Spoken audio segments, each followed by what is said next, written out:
লগ্ন থেকে এ পর্যন্ত ইসলামী যুব আন্দোলনের কোন সদস্য কর্মীর বিরুদ্ধে চাঁদাবাজির কোনো অভিযোগ নাই।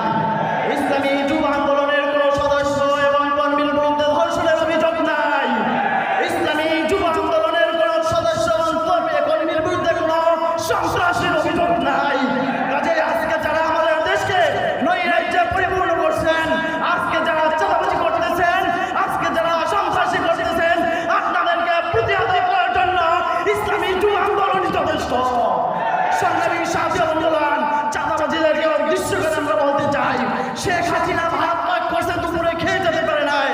আপনারা যদি চাঁদাবাজি বন্ধ না করেন, ইসলামী যুব আন্দোলন আপনাদেরকে সকালে নাস্তা করার সুযোগ দেবে না।